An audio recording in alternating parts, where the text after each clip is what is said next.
musulman da ya kamata su yi supporting dina su suke da suna zagi na. Musulmin da ya kamata su supporting dina su suke da suke zagi na. Musuluncin ki ba na gaske ba ne, ke kafura ce, kin yi shigar rana, ke karuwa ce. Na dauka kristan ne za su fita fili su zage ni, amma haddin musulmai ɗin hawan jini na ya haura ya kasa soka, ni ba zan iya cin gaba ba. To da fari da assalamu alaikum, ba lokacin bata lokaci, duba da yanayin rayuwa a sa sosai, madalla ne alayi kar ku shagala. Assalamu alaikum wa rahmatullah, a sa sosai, madalla ne alayi kada a shagala, cewar rise mama a armatan mutanen su. Sa sosai, da fatan ka ga abin da na kafe, da fatan kin ga abin da na kafe, kun ji abin da ake ma baiwar Allah nan. Ya wannan baiwar Allah da kuke ji da gani, wannan baiwar Allah Kiristan ce ta karɓi addinin Islama saboda ta samu sauki a rayuwarta, amma saboda akwai wa'ansu tsinannu makirai makiya Allah da makiya manzon Allah wanda ba sa so su ga ci gaban addinin Islama, kaskantattun bayi munafikai a cikin addinin Islama ma annan munafikai ne. To bara mu gaya muku kuji, bara mu ƙara gaya muku kuji, kai ba Allah bane sannan baka karɓan ibadu.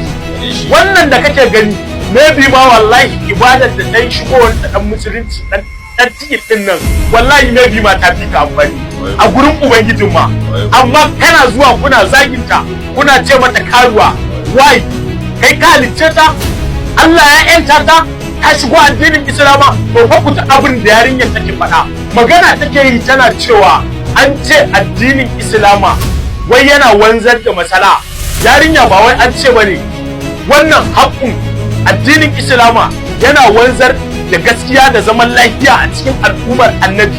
Kuma addinin Islama da kike gani addini ne mai sauki, addinin Islama addini ne wanda ba takura a cikinsa. Addinin Islama da kike gani mu mun yarda da Allah ɗaya ne, sannan kuma mun yarda da manzon Allah ranar gobe kiyama zai fito cewa madalla. Ainihin zango ya ce a gaya mu ci gaban da muke ta samu na ɗayan addini suna shigowa addinin musulunci. Wallahi wannan ci gaba ne, ba ɗan ƙaramin ci gaba bane a rayuwa. To amma a haka ake samun wasu ƙinannu 'ya'yan lido wai suna kiran wannan baiwa Allah da ta musulunta wai a matsayin karuwa.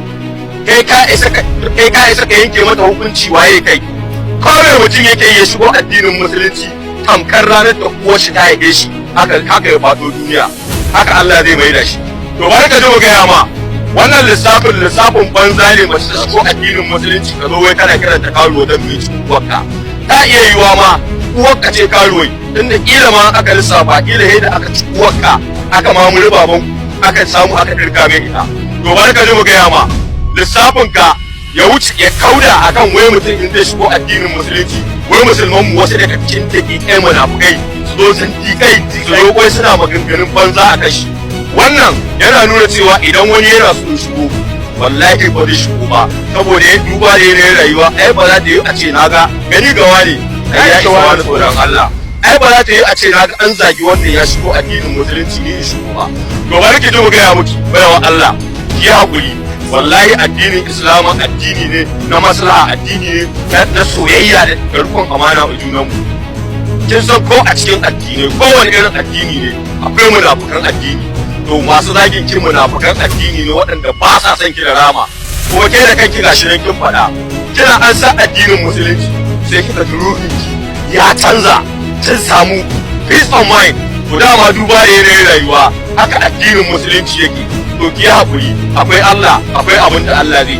Muna kira ga musulman mu masu kuɗi, ba inda zaka je a kaɗa ma kuku nan zaka je ka bada kuɗi ba, a'a ga inda ya kamata ka zo ka taimaki bayan Allah. Wannan bayan Allah kai ko ba a gaya ma ba, ya kamata a ce ka yanta ta, ka taimake ta, ka sa dukiyar ka wajen taimakon ta. Saboda haka Allah ya ce ya ayyuhal ladina amanu la tulhikum amwalukum wala auladukum an zikrillah wa man yaf'al zalika fa ulaika humul khasirun. Haka Allah ubangiji ya ce, kuma Allah ya ce ya ayyuhal ladina amanu in tansurullaha yansurkum wa yusabbit aqdamakum.